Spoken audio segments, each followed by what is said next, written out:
오늘 이 말씀을 통해 우리 마음 가운데에 하나님께서 주신 복음과 그리고 그 복음으로 말미암아 우리가 경험하게 된 또 얻게 된 이 놀라운 부요한 복들이 더욱더 선명해지고 그리고 우리가 착각하고 있고 놓치고 있던 부분들을 다시금 깨닫고 또 하나님 앞에 또 깊이 또 회개하며 그렇게 하나님 기뻐하시는 모습으로 다시 온전히 세워져 가기를 간절히 소원합니다. 바울이 이제 2장에서 보라 나 바울이라고 하면서 자신의 사도된 그죠? 사도된 어떤 그 권위와 그리스도께서 그에게 부여하신 곧 우리 전에 이제 마태복음 강의할 때 이제 보았던 것처럼 그리스도께서 말씀하신 것에 대한 반응이 곧 하나님에 대한 반응이며 하나님의 복음과 구원에 대한 반응이죠. 그렇기 때문에 이제 그 예수 그리스도의 권위를 위임받은 사도들은 그 사도들의 말에 어떻게 반응하느냐가 곧 예수 그리스도에 대한 반응으로 하나님은 여겨주신다고 했어요.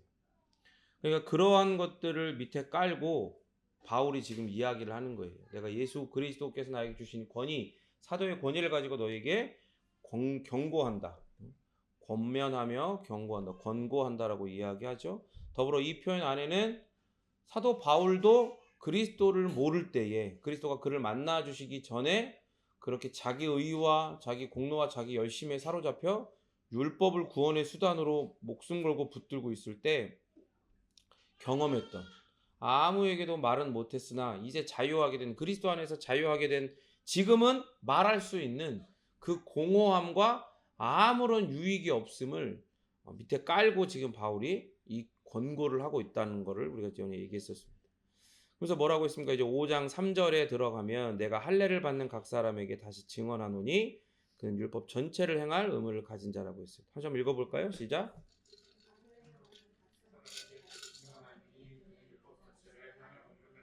네. 오늘 이 본문 2절부터 6절까지의 설교는 준비하다 보니까 3부까지 넘어갈 것 같아요. 그렇게 딱 나뉘더라고요. 준비하다 보니까. 오늘 이제 2부가 될 텐데 갈라디아 사람들이 할례를 받기로 한다면 이제 그들은 그리스도의 죽음이 자신들을 구원하기에 충분하지 않다는 것을 이렇게 반증을 하는 거예요. 그리스도께서 나를 위해서 죽으신 것이 내가 구원받는데 그거면 100% 완전한 거다라고 인정하지 않는 게 돼버리는 거죠. 뭘 하는 게요? 할례를 받는 게. 그래서 할례를 받기로 결정을 해버리면 하나님께서 그리스도를 통해 값없이 주시는 구원의 선물이 그 가치를 상실하는 거예요. 그런 사람에게. 그러니까 그걸 받아들인 할례를 받아들이고 율법 밑에 속박되겠다라고 기어 들어가는 갈라디아 사람들 같은 사람들에게는 그리스도를 통해 값없이 주시는 구원의 선물이 그 가치가 빛이 발한다 이 말이에요. 그리고 그걸 결정한 사람들에게 끔찍한 결과도 가지고 와요. 그러니까 단순히 내 밖에 있는 구원이 그리스도를 통한 그 희생의 구원이 나를 찾아올 때 아니요, 난 이걸로 충분치 않습니다.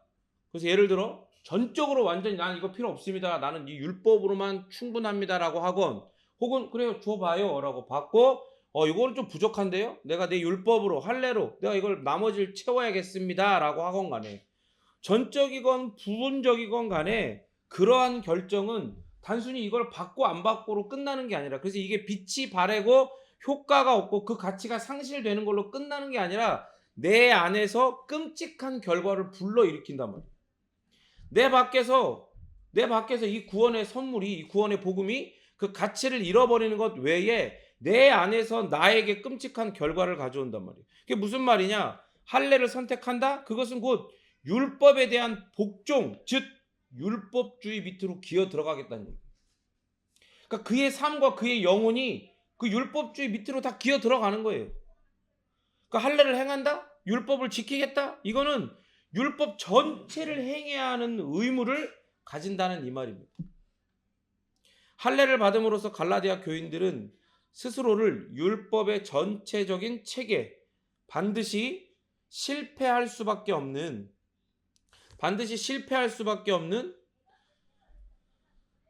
그 체계 속으로 그 시스템 속으로 자신들을 밀어넣고 있는 거예요. 그러니까 자기만 모르는 거야.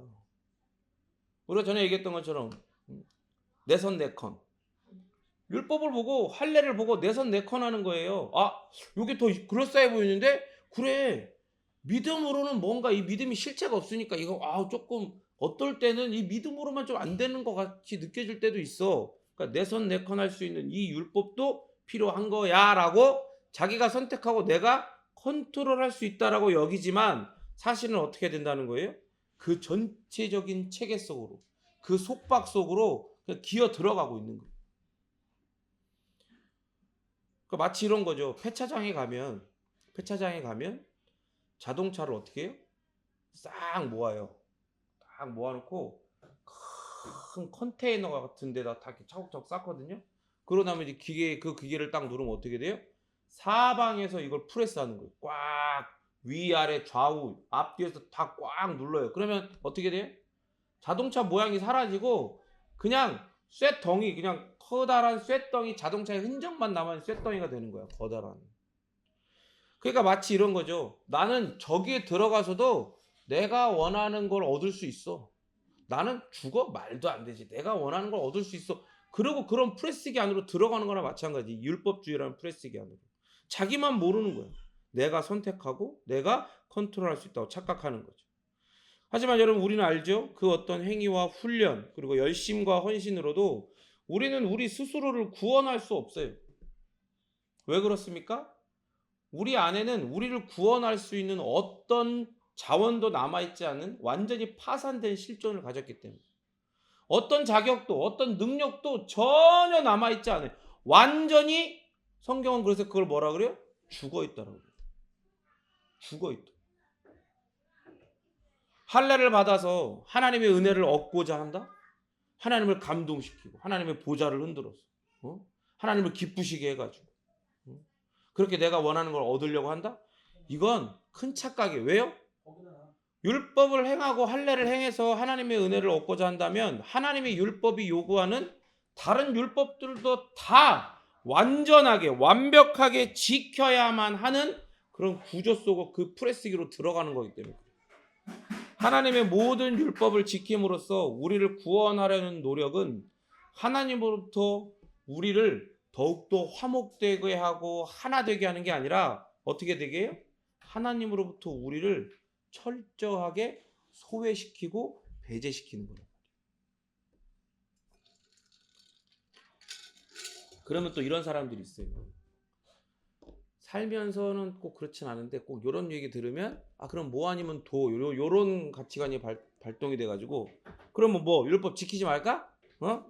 그거 조금이라도 지켜야 하나님께서도 좀 봐주시고 그럴 거 아니냐고 그럴 수 있어. 그런데 여러분 생각해 보세요. 상식적으로 생각해가지고 우선 신학적으로 이렇게 하는 거 있잖아요. 조금이라도 지켜서 하나님을 좀 뭔가 좀 기쁘시게 하고 하나님을 좀 기분 좋게 하려고 하는 거 이런 거 있잖아요. 하나님의 성품에 맞지 않아요. 우선은 하나님의 성품에 맞지 않아요. 그리고 이런 건 좀 약간 웃긴 얘기긴 한데 진정한 율법주의라고도 볼 수도 없어. 찐 율법주의가 아니에요. 아니 그거 조금 지켰다고 심지어 완전히 영원히도 아니면서 그런 불완전한 노력으로 율법을 완전하게 지킨 것처럼 하나님 그건 안 되잖아요. 그런데 조금 했으니까 그런 것처럼 해주세요. 봐주세요. 이렇게 하나님 앞에 떼쓴다면 그거는 올바른 태도가 될 수 없죠. 상식적으로 생각해도. 하나님이 그렇게 봐주는 내 마음 같아서 그렇게 해줬으면 좋겠지만 만약에 하나님이 이런 거 봐주고 저런 거 봐주잖아요. 그러면 더 이상 그런 존재는 하나님이 될 수가 없는 거예요. 공평하지 않은데 세상도 공평하지 않아서 그렇게 억울해하면서 그렇게 막 열받아 하는데 하나님을 믿는데 하나님이 공평하지 않아. 내가 조금이라도 노력했어. 그럼 나에게는 그래 봐줄게. 네가 전체 다 지킨 것처럼 봐줄게 하고 어떤 사람은 아예 안 지켜. 그럼 저 사람은 그냥 갖다가 그냥 하나님 그냥 벌 주고 막 뭔가 불공평한 거야. 그러니까 봐야 나 정도는 했어야지. 그런 사람들이 뭐라 그래요? 라떼는 말이야 이런 식으로 하는 거야. 그러니까 그런 말, 그런 이야기, 자기가 잘못된 신앙을 갖고 있다는 걸 그런 식으로 표현하는 걸 하나님은 얼마나 가소롭게 여기시고 혐오스럽게 여기시겠냐고. 하나님은 하나님의 영광을 하나님의 이름의 그 가치를 가장 귀하게 여기시는데 우리가 어떤 행한 어떤 아무리 좋고 선한 사람들이 막 눈물 흘리고 감동하고 박수 칠 만한 일들보다 하나님은 하나님의 선함과 그 이름의 가치를 가장 귀하게 여기세요. 그 영광을. 그런데 내가 하나님을 잘 믿는다고 하면서 무슨 직분을 가졌다면서 라떼는 말이야 이렇게 갖고 하나님 기쁘시겠다고 막 그런 얘기하는 거. 결국 그런 거잖아요. 내가 완전히 지키진 않았지만 내가 어느 정도 노력했어. 그래서 하나님이 그거를 그래 완전히 지킨 것처럼 봐줄게 라고 나한테 복을 주셨다는 거야. 그래서 내가 여기 이 자리에 있다는 거야. 그거야말로 십계명을 어기는 거예요. 하나님의 이름을 망령되이 일컫는 거예요. 망령이 뭐라 그랬어요? 그 치매 걸린 걸 노망난 거라 그랬잖아요. 정신이 없는 거예요, 그거는. 그렇게 되면 안 되는 거다 이 말입니다. 하나님의 왕국에 들어가기 위한 조건은요, 따라합니다. 거룩한 삶. 거룩한 삶이에요. 이건 변하지 않아요. 거룩하지 않은 삶을 사는 존재, 절대로 하나님의 그 거룩한 왕국에 들어갈 수 없어요. 이건 영원히 불변한 하나님의 법칙입니다. 그러니까 이 조건을 만족시킨 것은 죄인이 아니에요. 죄인은 그 능력이 있고 없고를 얘기하기 전에 이미 죄인이기 때문에, 죄를 갖고 있기 때문에 하나님의 거룩한 율법을 자신의 삶을 통해 지키네 마네 할 자격도 없는 거다 이 말이에요. 자격이 없어. 자격이. 죄인이니까. 그러니까 이 조건을 만족시킨 것은 죄인이 아니라 홀로 의로우시고 영원하신 참 하나님이며 참 사람이신 예수님 뿐이십니다. 여러분 믿으십니까? 그렇기 때문에 오직 예수님을 믿는 믿음으로 그 예수 그리스도로 옷 입을 때만 우리는 하나님 나라에 입성하게 되는 하나님 나라 백성이 될 수 있는 거예요. 죄인이 도대체 뭘 해가지고, 죄인이 뭘 하길래, 뭘 했기에, 뭘 할 수 있기에, 어떤 자격을 가졌기에 그가 한 어떤 걸로 하나님 나라에 들어가려고 하냐고요. 그럴 수 없어요. 오직 예수 그리스도만 그걸 가능케 하십니다. 그래서 은혜를 통해서만 우리를 완전하고 의롭게 해주시는 그리스도와의 연합이라는 이 필수적인 조건을 소유할 수 있는 거예요. 은혜만이 이걸 가능하게 해요. 은혜를 입은 자만이, 그 은혜를 입은 자만이 믿음을 가지게 되고 회개하게 되고 회심의 좁은 문을 지나 하나님의 거룩한 도성, 하나님 나라 백성으로 회심적 삶의 구조를 살아가면서 때로는 견디고 때로는 더욱더 큰 은혜 가운데에 온전히 젖어들고 때로는 정말 큰 어려움과 징계와 또 유혹과 시험과 핍박과 공고함 속에서도 견디게 하시고 인내하게 하시고 더욱더 확신하게 하시면서 내가 그리스도 안에서 하나님의 자녀라는 것을 더욱더 크게 누리며 그 날까지 가게 되는 거다 이 말입니다. 고린도서 5장 17절 읽겠습니다. 시작.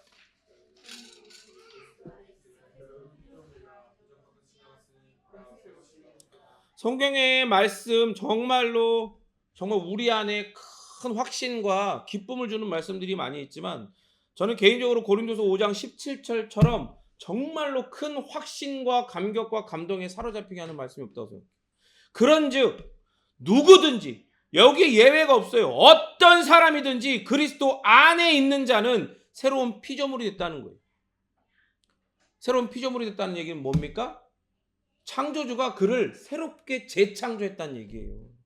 그러니까 어떻게 돼요? 이전 것, 그 이전 것이 어떤 것인지, 그의 옛사람, 옛 본성, 옛 자아, 옛 습관, 어떤 것이든지 다 지나갔다는 거예요. 거짓말 같아요? 봐봐라, 새 것이 되었다. 누가 한 일이니까? 하나님이, 창조주이신 하나님이 하신 일이니까. 어떻게 이게 가능하냐고. 이게 고린도전서 5장 21절이 그 답을 합니다. 시작.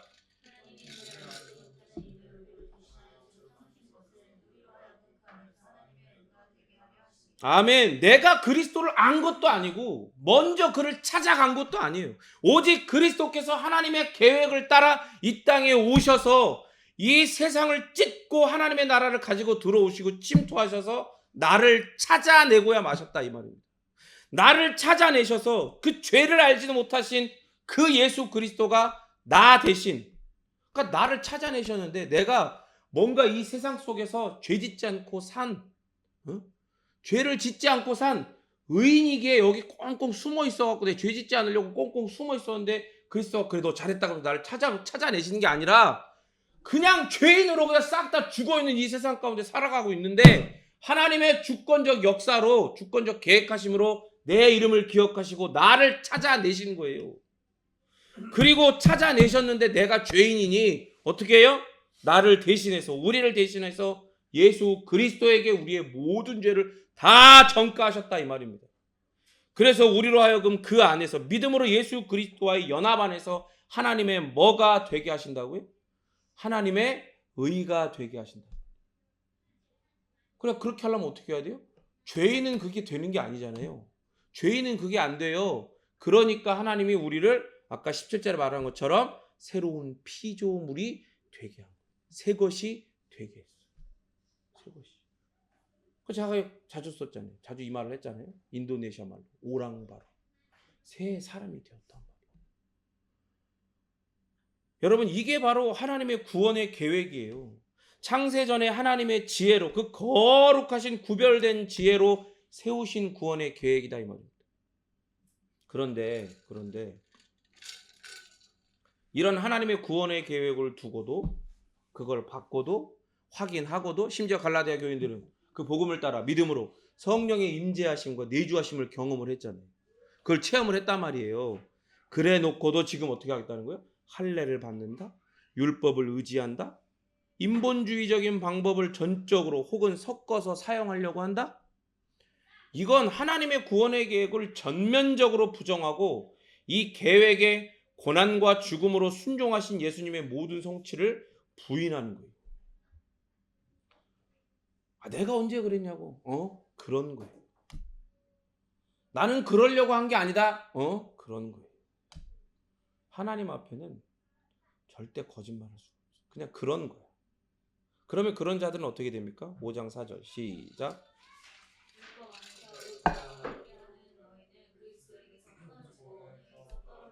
어떻게 돼요? 율법 안에서 의롭다함을 얻으려고 하는 모든 자들은 그리스도에게서 끊어지고 은혜에서 떨어지게 된다.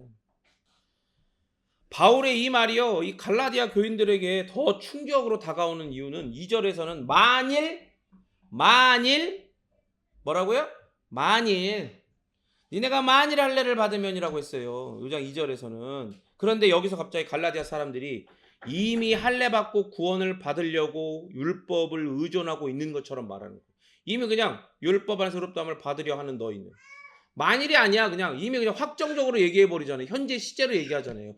그전에는 미래 시제로 얘기했단 말이야. 니네가 지금 선택할 수 있는 갈림길이 있는데 여기서는 그냥 이미 그런 것처럼 얘기하잖아. 그러니까 충격인 거예요.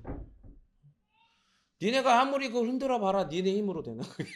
저런 거야. 저런 거라고. 그렇게 되면 어떻게 돼요? 뭐라고 그랬어요? 떨어진다 그랬잖아요. 저렇게 지네 힘으로 열려다가 문이 팍 열렸고 떨어지는 거예요. 원문은요, 이게 어떻게 돼 있냐면 순서가 이렇게 돼 있어요. 너희는 그리스도에게서 끊어졌다. 은혜에서 떨어졌다. 율법 안에서 의롭다함을 얻으려는 너희들아. 아이가 대놓고 이렇게 얘기해요. 끊어지고 떨어졌다. 충격적인 결론을 아예 먼저 말하면서 강조를 하는 거예요. 율법 안에서 의롭다함을 얻으려고 하는 자들은 그게 아까 얘기한 것처럼 내가 이제 하나님 은혜 필요 없어요. 나는 이제 율법만이면 돼요.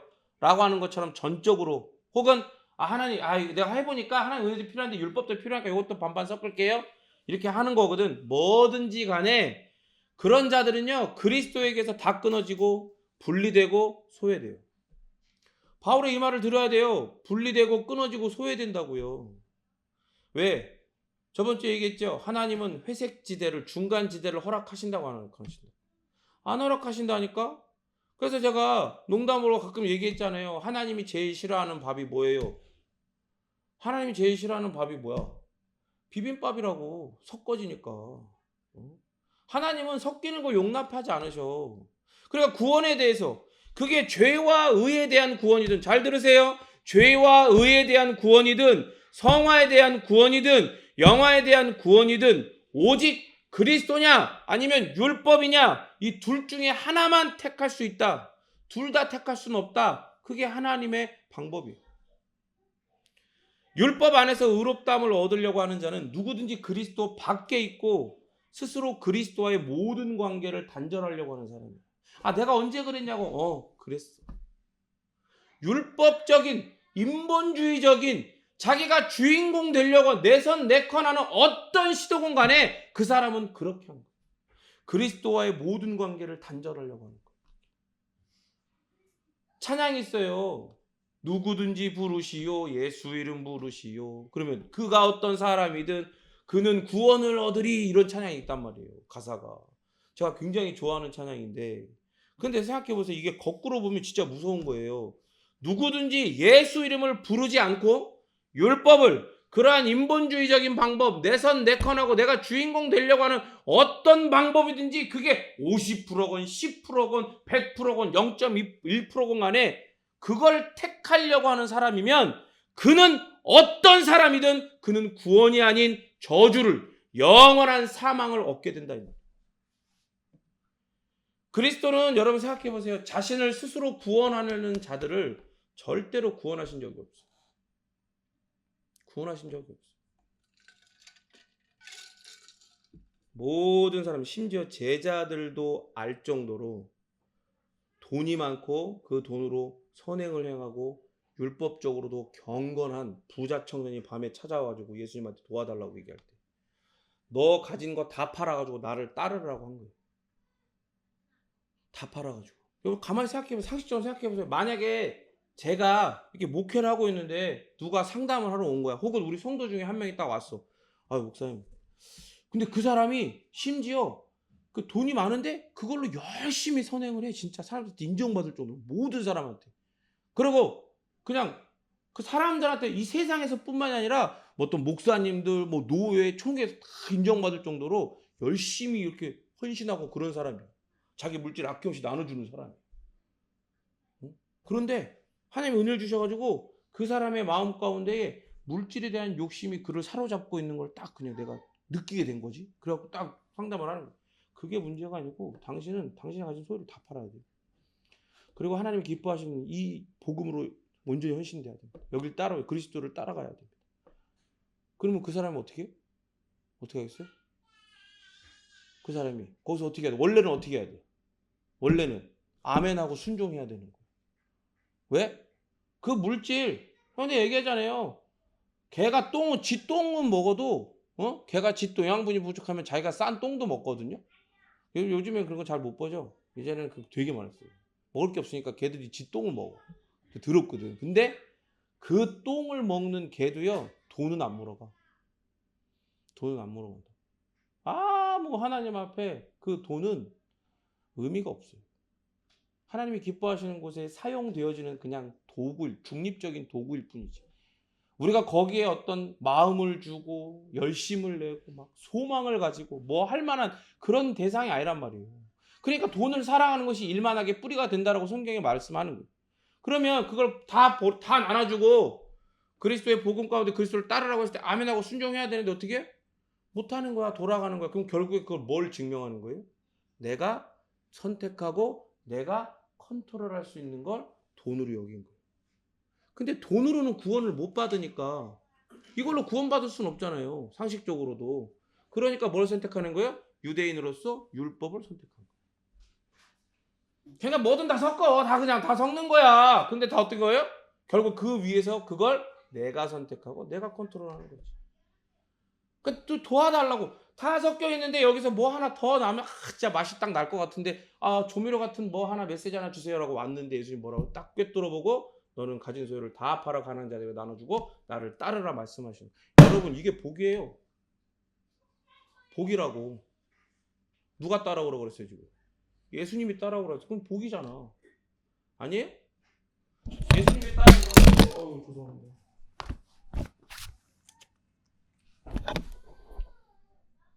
되네? 튼튼한데? 예수님이 따라오라고 하셨으면 그거야말로 이 세상에서 누릴 수 없고 가질 수 없는 가장 큰 복이잖아요.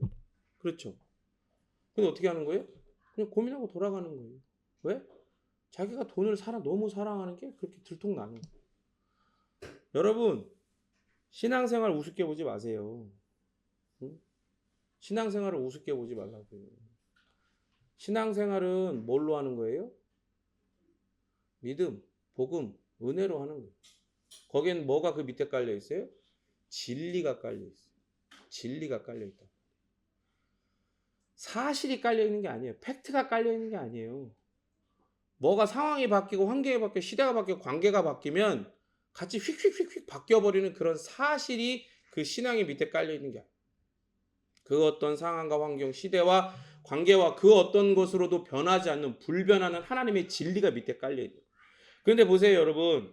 진리가 밑에 깔려 있다는 말은요, 신앙생활을 하다 보면 어떻게 된다는 거예요?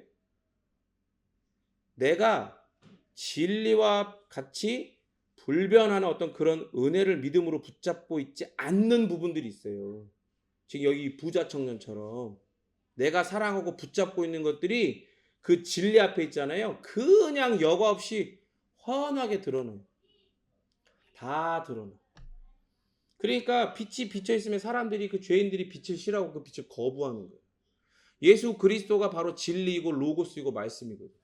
그러니까 예수 그리스도에 대한 복음, 그 진리의 복음이 곧 뭘 드러나게 하는 거예요? 우리 신앙생활 가운데에 우리가 여전히 내선 내컨 하려고 하는 그 더러운 것들을 다 여과 없이 드러나게 하는 거예요. 진짜 이상한 게 거기서 아까 얘기했죠. 예수님이 부르면 따라가는 게 순종하는 게 복이고 맞는 거잖아요. 불러주신 것 자체가 복이잖아. 그럼 무조건 생각할 수 있어. 무조건 가야 돼. 그런데 그렇게 안 되는 거야. 내가 선택하고 내가 컨트롤했던 거. 그걸 놓을 수가 없는 거야. 그러니까 아닌 척하고 신앙생활을 하기 시작해요. 네, 여러분 그걸 아셔야 돼요. 하나님보다 고집센 존재는 없어요. 하나님보다 고집이 센 존재가 없어요. 그걸 알아야 돼요. 거기에 계속 고집 피우면서 하나님이 이 방식 저 방식 상황과 환경과 관계와 모든 걸 동원해가지고 내가 아닌 척하는 그 부분, 내가 내선 내컨 하고 있지만 아닌 척하고 있는 그 부분, 신앙이란 이름으로 이렇게 교묘하게 포장하고 있는 그 부분, 아유 내가 언제 하나님을 전적으로 거부하고 그리스도를 거부했어요? 그런 거야 라고 계속해서 지적하신다. 절대 안 놔주세요. 아 그래 인정해줄게, 넘어가줄게, 다른 거 잘해, 그런 거 없어요. 네가 헌신해갖고 선교지에 예배당 하나 세워, 네 이름 딱 박아줄게, 그렇게 한다고 장로로 세워주고 권사로 세워주고 집사로 세워주고 그래 그 부분도 넘어가줄게, 그런 거 없다고요. 그딴 거 없어요. 왜? 그건 신앙이 아니니까. 신앙은 뭐예요? 믿고 바라는 거잖아. 그러면 믿음도 그렇지만 신앙도 결국 대상에 의해서 정의가 되는 거예요. 그러니까 내가 신앙인 척 내선 내컨하고 있는 걸 감추고 있는 건 하나님 앞에 신앙이 아닌 거지.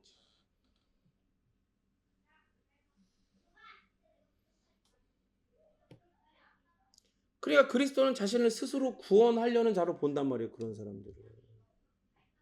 그래서 이제 세 번째 시간에는 성화에 대한 부분들을 더 깊이 파고 들어갈 건데, 어쨌든 그것이 어떤 영역의 구원이든지 간에 자기를 스스로 구원하려고 내선 내컨 하면서도 신앙이 있는 척하는 자들을 절대 구원하시지 않아요.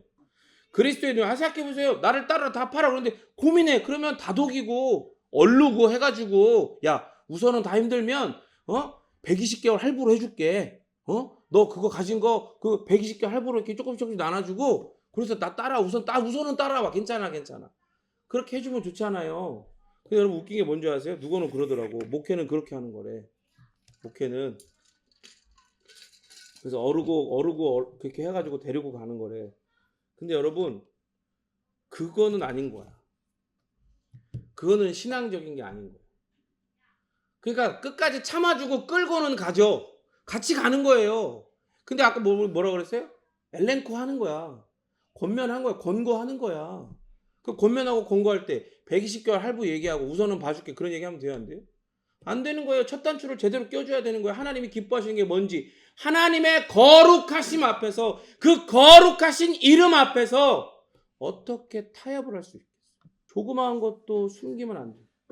제가 자주 얘기하지만 대제사장이 1년에 한 번 그렇게 백성들의 죄를 전가했고 짐승을 잡아서 그 피를 가지고 지성소 안으로 들어갈 때, 시은자에 뿌리게 해서 들어갈 때 하나님, 대제사장이 이렇게 생각할 수 있게, 어떤 때는 요거는 하나님도 모르시겠지? 혹은 요거는 내선 내컨한 건데 요건 내가 제사장이고 대제사장이고 그러니까 하나님도 요건 죄로 여기지 않으실 거야. 그걸 자각을 하겠건 혹은 무의식적으로 그렇게 생각하건 간에 그러고 들어가면 어떻게 돼요? 그 일을 할 수 있어요? 없어요. 들어가자마자 하나님의 거룩함이 거기에 임재한 하나님의 쉐키나 그 영광이 그 하나님의 거룩한 영광이 돌격해서 갑자기 일어나 그를 죽여버리는 거예요. 그러면 거기 찍소리부터 그냥 죽는 거야. 그냥 변명 못하고 하나님 제가 언제 그러려고 해서 그런 말을 못해 그냥 죽는 거야. 그럼 소리가 안 나니까 몸에 메어놨던 그 밧줄에 방울이 달려있는데 움직이면서 소리가 안 나는데 소리가 안 나니까 밖에 있는 제사장들이 끌어내리는 거예요. 그러면 이만한 두께의 그 커튼 휘장 밖으로 그 죽은 시체가 끌려 나오는 거예요. 그 얼마나 끔찍하겠어.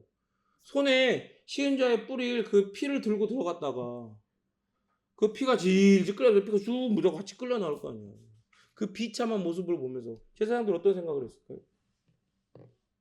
하나님 앞에 거룩하신 그 이름 앞에 어떤 타협도 있을 수 없구나.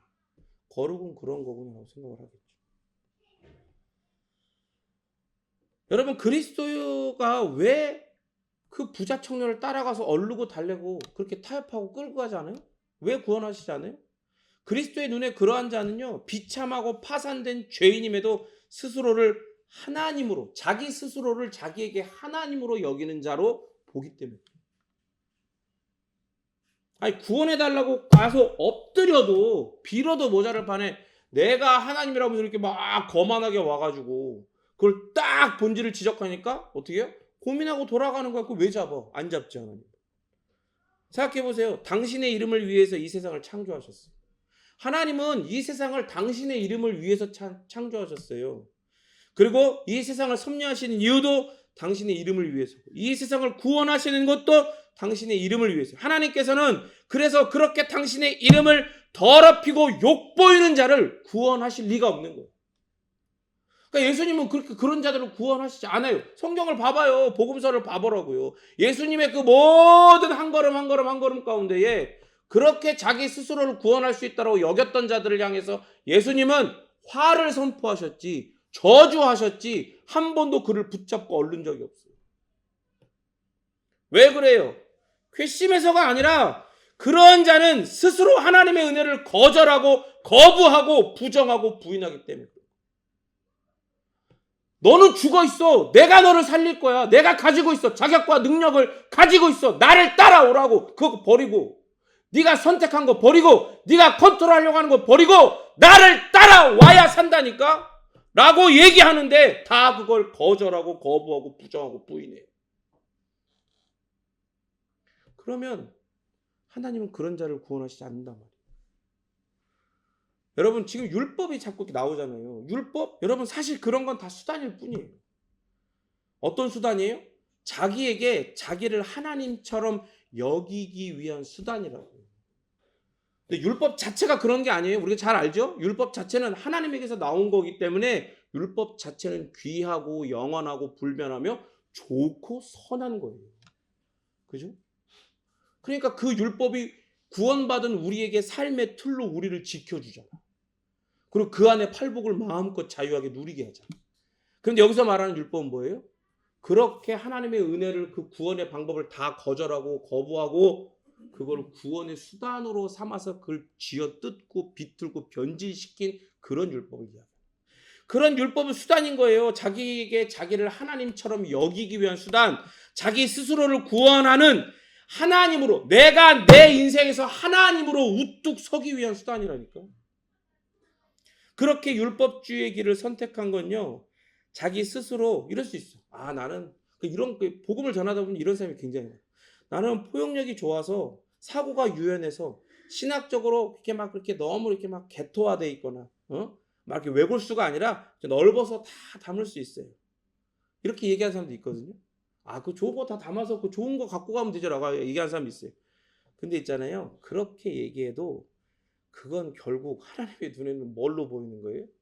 그건 은혜에 이르는 길을 버렸다는 거예요. 그건 은혜의 길을 버렸다는 걸 의미하는 거예요. 내 스스로 그 얘기를 하고 있는 거예요. 나는요. 하나님의 은혜 같은 건 그런 것은 난 필요 없어요. 아유 그런 저급하고 그런 비효율적이고 아우 그거 옛날 거 그거 완전히 그냥 옛날 건데 구려요. 난 그거 필요 없어요. 그 얘기를 하고 있는 거야. 나는 포용력이 좋아요. 사고가 유연해요. 신학적으로 되게 포용력이 있어. 이런 얘기는 그 얘기를 하고 있는 거야. 구원에 이르는 유일한 길이신 예수님을 버린 사람은요, 이제 광야에서 유리방황하며 살아갈 수밖에 없어요. 여전히 자기는 율법을 가진 하나님께 선택받은 이스라엘이라는 착각을 하면서, 아니 출애굽이라는 이 거대한 하나님의 전 우주적인 역사를 목도하고 경험하고 먹고 마시고 그거를 뜯고 씻고 맛보고 다 해놓고 결국 하나님 앞에 금송아지 파티했잖아. 응? 금송아지 파티하고 하나님 온전히 밑잡고 막 하나님께서 이렇게 세우신 그 모세도 막 죽여라고 몇 번을 막 그러고 난리를 치고, 이 사람 어떻게 돼? 이 사람도 어떻게 됐어요? 그거 보여주는 거야. 믿음이 없으니까 내가 선택하고 내가 컨트롤할 수 있는 존재라고 자기 스스로를 하나님처럼 여기고 있다는 걸 보여주는 거예요. 그 모든 행위들이. 그러니까 하나님이 그런 사람을 구원해요, 안 해요? 안 해요. 출애굽 1세대들은 다 광야에서 다 죽어. 그 와중에도 하나님의 은혜로 그렇게 여호수아와 갈렙만은 하나님의 그 가나안 땅에 들어가지만 모든 사람들은 다 그렇게 구원받지 못하는 거예요. 그래서 어떻게 해요? 40년 동안 유리방황하면서 죽는 거야, 그냥 거기서. 여러분, 그렇게 자기는 율법을 가진 하나님께 선택받은 이스라엘은, 자기는 믿음을 가진 그리스도인이라고 성도라고 착각을 하는 거예요. 그렇게 똑같이 신앙생활하는 것처럼 보여도요, 너무 세다고.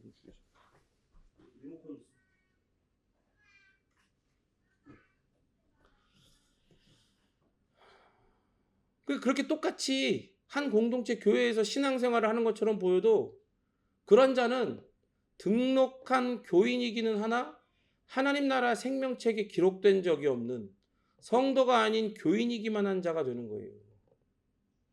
먼 미래적으로 봤을 때. 자기가 생각할 때 그건 생명의 길이지만 하나님의 눈에 그건 필경 사망의 길인 거예요. 잠언 14장 2절 읽겠습니다. 하나님을 경외해서 정직하게 그렇게 행하지만 패역하게 행하는 자는 여호와를 경멸하고 여호와의 방법, 하나님의 구원의 방법을 경멸해. 나는 나만 믿어. 내가 선택하고 내가 컨트롤할 거야. 이렇게 됩니다. 예수님은 말씀하셨어요. 내가 곧 뭐라고요? 길이라고. 내가 곧 진리라고. 내가 곧 생명이라고. 그래서 나로 말미암지 않고는 아버지께 올 자가 없다. 끝난 거예요. 끝났어.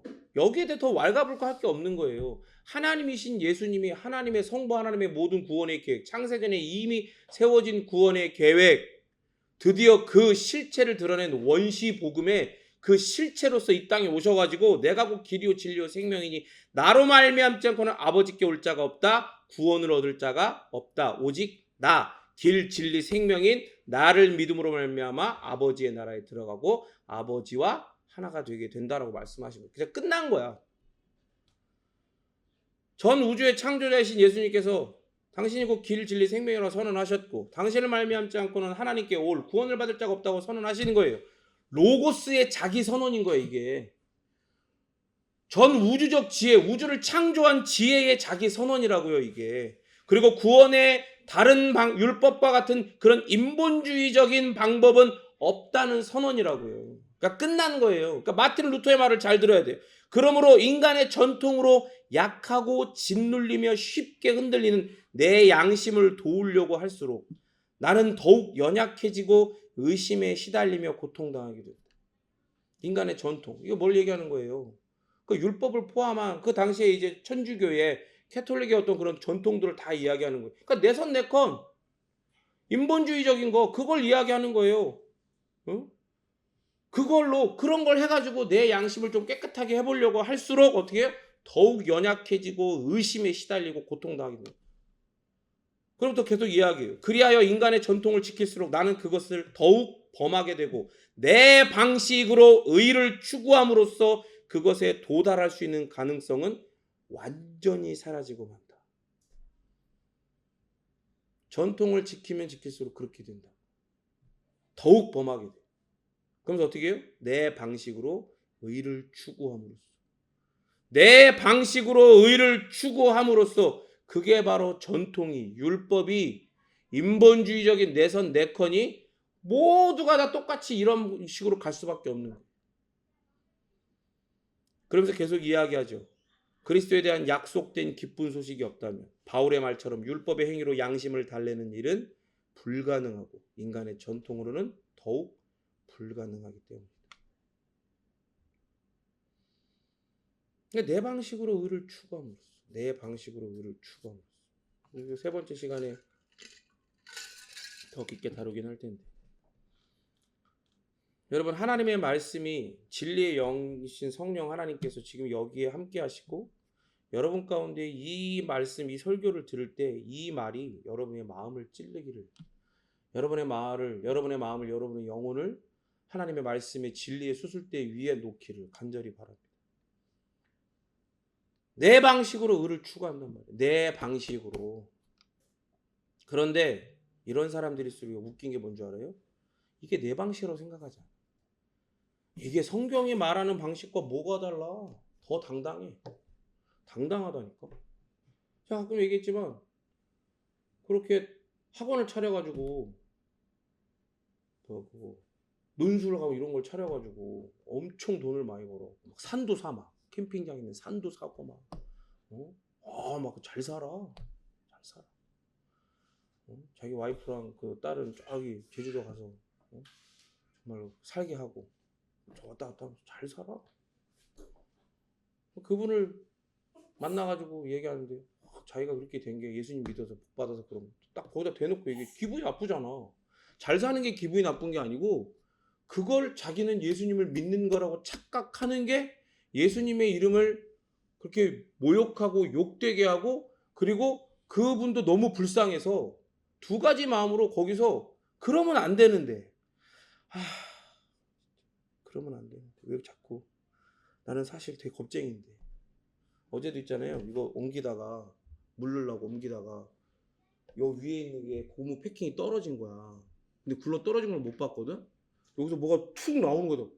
이만한 바퀴를 와! 막 점프 뛰어 소리 질렀다니까. 막 너무 놀래가지고. 난 겁쟁이야. 겁쟁인데. 나 겁쟁인데 그런 얘기를 들으면 너무 안타까워.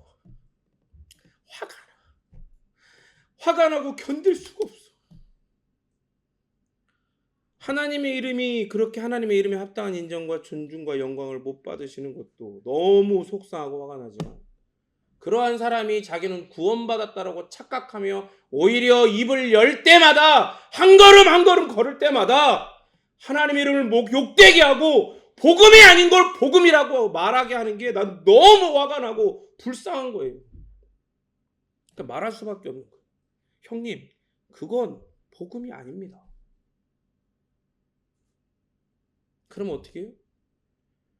그렇구나. 자세한 복음 좀 들려줄래? 얘기를 해야 되는데 당당한 거. 이게 성경이 말하는 방식과 내가 사는 방식. 내가 복이라고 선택하고 내가 복이라고 컨트롤하고 있는 이것과 뭐가 다르냐고. 당당한 거예요. 이게 마치 철로역정에 나오는 회심의 좁은 문을 지나지 않고 천성으로 가는 길에 담벼락을 넘어 들어온 자들과 똑같이 그러는 거예요. 크리스찬이 그 회심의 좁은 문을 지나 계속해서 그 천성을 향하여 쭉 걸어가고 있는데 길 저쪽에서 왼쪽에 담을 넘어오는 두 사람을 봤어요. 두 사람이 다가오는데 한 사람의 이름은 거칠해, 퍼멀리스트, 거칠해. 또 한 사람은 위선, 착한 척한. 두 사람이 같이 다가오는 거예요. 반갑다고. 근데 크리스찬이 얘기하는 거예요. 당신들은 도대체 어디서 오고 어디로 갑니까? 이상한 거니까. 저기를 넘어오니까 이상하잖아. 우리는 헛된 영광이라는 도시에서 태어난 사람들인데 영광을 찾으려고 시온산으로 가는 길. 이 길 어귀에 문이 하나 있었는데 왜 거기로 안 들어오고 담을 넘어와요? 문으로 오지 않고 다른 데로 넘어가는 자는 절도며 강도라고 성경에 있는 걸 모릅니까? 라고 얘기하니까. 성경을 가지고 얘기하니까. 우리뿐만 아니라 우리 고장 사람들은 모두 입구에 있는 문을 통해서 시온으로 가는 길이 너무 멀고 힘들다고 생각했어요. 이 지름길을 택해서 우리처럼 담을 넘어오는 게 다 그렇게 합니다. 웃긴 게 말씀을 준비하면서 이거 철로역정을 다시 한번 보는데 이게 보이는 거예요. 뭐가 보여요? 탁 찌르는데 자기도 신앙인이라고 얘기하고 싶잖아요. 나도 갖고 있는 게 성경에 말하는 신앙과 다르지 않다. 같은 신앙을 가졌다고 얘기하고 싶으니까 급발진하지 않아. 거기서 화를 내고 막 급발진하지 않아. 인격적인 척, 여유 있는 척, 자기들도 정답인 척 이렇게 답을 하는 거예요. 이렇게 하고 있습니다. 괜찮습니다. 크리스찬은 포기하지 않아요. 그런데 그렇게 불법으로 쉬운 길을 택하는 건 우리가 지금 찾아가고 있는 하늘나라의 주님께서 밝혀주신 그 뜻을 어기고 제멋대로 행한 죄로 간주되지 않을까요? 그러니까 뭐라 그러냐면 이제 기분이 나쁘니까 이제 못 참는 거죠. 여기서부터. 그런 일에 대해서 당신이 공연히 이러쿵저러쿵 할 필요 없잖아요. 우리가 이렇게 한 건 오래 내려온 관습 때문에 이렇게 하는 거예요. 이게 필요하다, 당신이 필요하다 그러면 이게 1000년 이상 우리는 이렇게 해왔던 거를 이렇게 해왔던 전통이라는 걸 그렇게 보여줄 수도 있어요. 증명할 수도 있어요.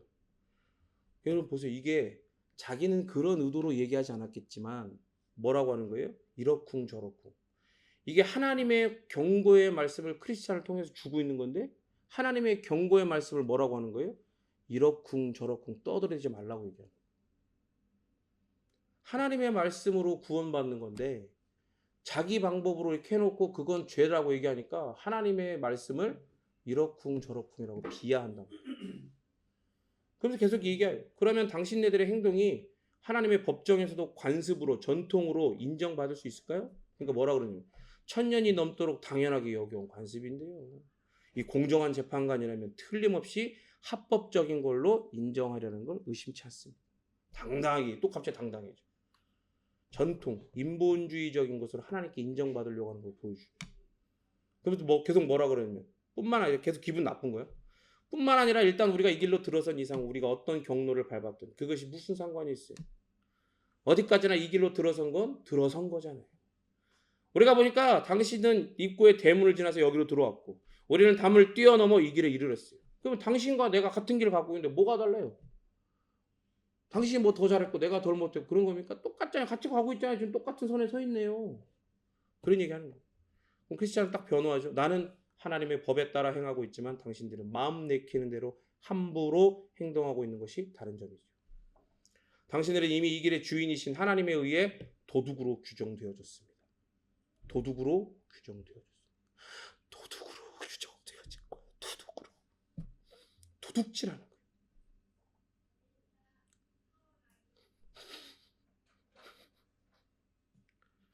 하나님의 법에 따라 행하지 않으면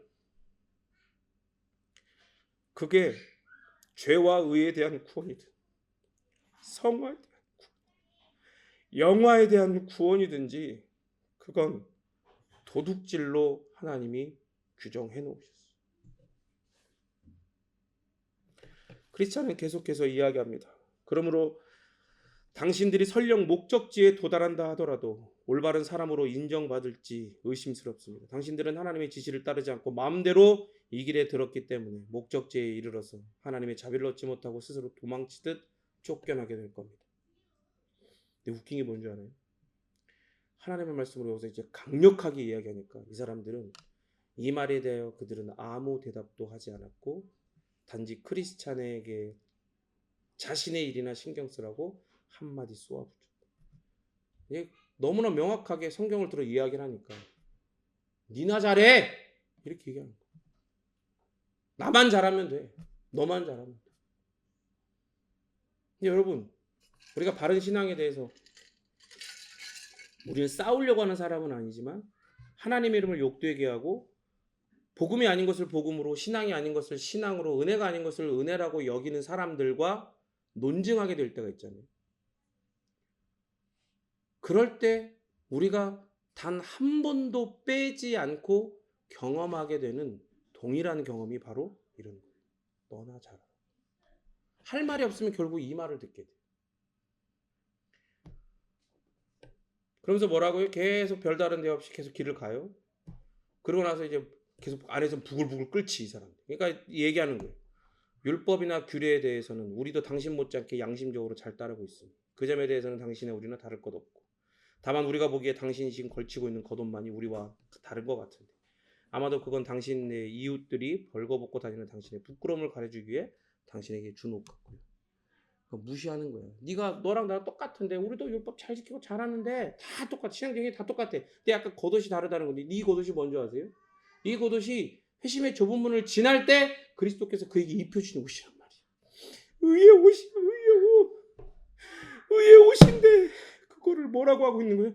네가 거지 같으니까 사람들이 입혀준 거다. 그게 그리스도께서 그에게 입혀주신 이 영원한 의의 옷을 감히 그렇게 아무것도 아닌 것처럼 그를 거짓 취급하며 그 옷을 평가절하하고 있는 거예요. 여러분, 그리고 계속해서 크리스찬이 쭉 설명을 하죠. 이 설명을 다 듣고 그들이 할 말이 없어요. 아무런 대답도 하지 않아요. 그래서 어떻게 하는 줄 아세요? 다만 서로 허례와 위선 둘이 쳐다보며 웃을 뿐이다. 그게 뭐라는 거예요? 웃는 게 뭐라 그러는 거예요? 저거 뭐 똑같은데 괜히 오버하는 거야. 괜찮아, 우리 괜찮아. 아유, 같지 않긴. 이런 느낌. 저는 이런 웃음을 본 적이 있어요. 저는 이런 웃음을 본 적이 있어요. 어떤 목사님들을 만났을 때 구원으로 우리가 구원에 이르게 하는 것은 오직 믿음으로 말미암는 의인데 지금 복음이 복음 안 되게 자꾸 인본주의적인 것을 섞으려고 하는 시도들이 너무나 주변에 있거든요. 심지어 거기에 사로잡힌 교회, 신학교, 목사들, 설교자들이 너무 많단 말이에요. 그런 것 가운데에 하나가 대표적인 게 바울의 세 관점이라는 거예요. 결국 그 결론은 뭐냐? 구원이 그러니까 반펠라기아주의적인 천주교적인 캐톨릭적인 거예요.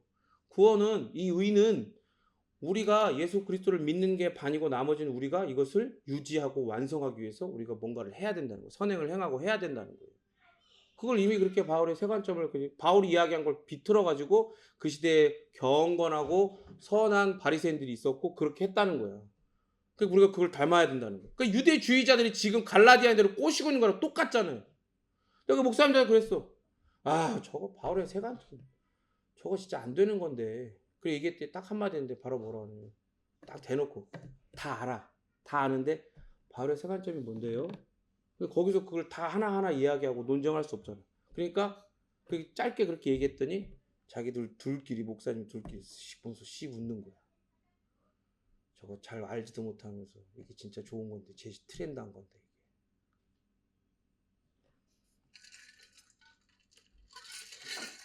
여러분 서로 쳐다보고 웃는다고 우리가 우리 스스로를 구원할 수 있는 하나님이 되는 게 아니에요. 오늘 말씀을 보면서 여러분 한 가지 주의하셔야 되는 점이 있습니다. 말씀에서 뭐라고 했습니까? 너희는 은혜에서 떨어진 자로다라고 얘기했죠. 근데 이 표현을 가지고요 구원을 잃어버릴 수 있다는 의미로 해석하면 안 돼요. 그건 율법주의자적인 해석이에요. 모든 말씀은요 그 한 구절 한 표현이 아니라 전체적인 문맥 전체 성경과 그리고 그 본문과 그 본문이 있는 문맥 안에서 해석되어져야 되는데 바울은 저주를 선포하기 위해 갈라디아서를 쓴 게 아니죠. 바울의 궁극적인 목적은 미혹당에서 흔들리는 갈라디아 교인들을 돌이키기 위해서 이 편지를 쓰고 있는 거예요. 그럼 생각해 보세요 여러분. 은혜가 곧 구원입니까? 은혜 이퀄 구원이에요? 아니거든요. 은혜는 구원을 가능하게 하는 수단이에요. 이해가 되죠? 은혜가 곧 구원이 아니란 말이에요. 은혜는 구원을 가능하게 하는 수단이에요. 그러니까 구원의 방편으로 율법주의를 선택하는 건 은혜가 구원의 방편이 아니라고 부정하는 거예요. 이해가 되시죠? 이거 구원의 이걸로 구원 못 받아. 율법으로 구원 받는 거지. 그게 율법주의예요. 율법이 함께 있어야지. 그 얘기를 하는 거거든요. 그러니까 그래서 은혜에서 떨어졌다라고 이야기하는 거예요. 은혜에서 떨어지고 넌 율법을 택한 거다. 이게 마치 어떤 거냐면 바울은 지금 이런 표현을 하는 거예요. 바다에서 길을 잃고 어디로 가야 될지 도시 부러졌고 뭐가 부러졌고 길을 잃고 표류하는 거예요. 바람이 불면 부는 대로 파도가 치면 치는 대로 내가 갈 목적지가 어딘지도 잊어버려가지고 어디로 가야 될지도 모르고 갈 능력도 없어. 그런데 거기서 갑자기 어떻게 하는 거예요? 내가 헤엄쳐서 육지로 가겠다고 내 구명복을 벗어 던져버리고 바다에 뛰어드는 거야. 그게 어떻게 되는 거예요? 은혜의 배에서 떨어지는 거지. 구원에서 탈락하는 게 아니라 무슨 말인지 이해가 돼요? 그러니까 이런 거예요. 먼저 뛰어들어가고 헤엄쳐 가는 자들이 있어. 그런 자들이 이 배에 싹 모여. 구명복을 입고 있는 나에게. 그래서 유대주의자 같은 자들, 이런 사람들이 막 손짓하는 거예요. 와보라고. 야, 우리처럼 힘차게 팔을 저 우리 다 같이 으쌰 하면 그거 갈 수 있어. 어디로 가야 되는데? 아, 저쪽 구원이 저쪽에 있다던데? 이러면서 으쌰 가면 된다고 속이고 미혹하는 거예요. 근데 생각해 보세요.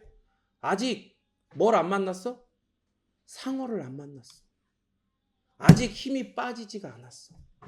응? 여러분, 허례와 위선처럼요. 같이 그렇게 그런 거 하고 서로 시우고 비웃고 이렇게 쭉 가잖아요. 가다가 드디어 고난의 언덕을 만나. 고난의 언덕을 만나고 그 밑에는 샘이 있어요. 거기서 먹고 내가 그 좁은 문을 지난 그 모든 은혜가 있기에 힘을 내서 결심하고 결단하고 그걸 크리스찬 쫙 올라가죠. 근데 얘네들은 그런 게 없잖아. 허례 허식은 그게 없어. 그러니까 쉽게 얘기하면 상어를 만난 거야. 힘이 빠진 거야. 어떻게 해요? 고난의 언덕과 옆으로 보니까 고난의 언덕 옆에 보니까 편해 보이는 길이 있는 거예요. 그 길은 뭐예요? 위험과 멸망이란 말이에요. 거기로 가는 거야. 가고 쓱 사라져. 또 한쪽 뚝 가다가 가시덤불 같은 데 가다가 픽 쓰러져 죽어버리는 거야, 가서.